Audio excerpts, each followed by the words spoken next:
a certain, so Latinos basically, it sounds like what you're saying is that they're too young to get vaccinated, too essential to stop working, and getting sick in higher numbers than other communities. Yeah, yes, that's what happened. And so, or just the classifications for work were so narrow in scope, where really the dominant filter was age.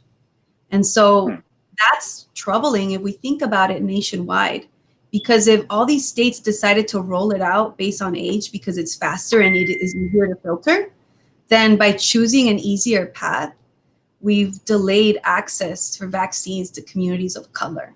And, not from an advocacy standpoint, but just from a policymaking standpoint, you can make the case institutional racism is a denial of resources or the delay of resources to a group from an ethnic or racial standpoint.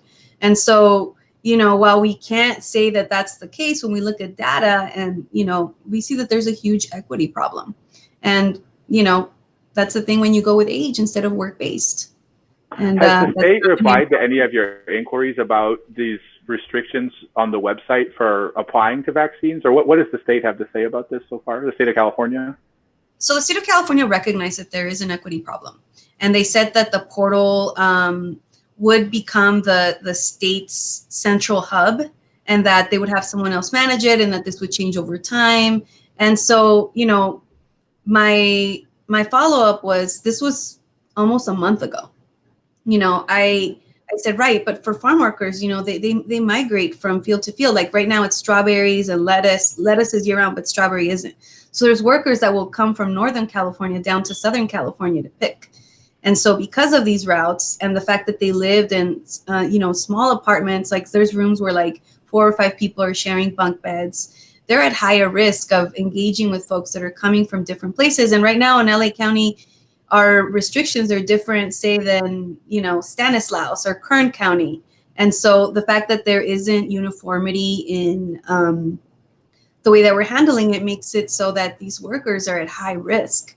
So time is of the essence, especially when you consider that not only are we dealing with farm workers here in California, but folks that are coming from Arizona, which is a state with very different, standards in place. And so I did ask that, and they said, we're working on it. They said the biggest problem was supply. And I said, well, I understand there's supply, right? But if you have a small amount of something, you have to distribute it with, surgical precision. And so here the choice was, again, age and not work-based, or work-based, but very narrow. And that was the challenge, that it essentially bumped down Latinos in a way that it's a huge gap. I mean, like I said, only 16% of vaccines went to Latinos, when Latinos are nearly 40% of the population and make a substantial amount of the essential workforce.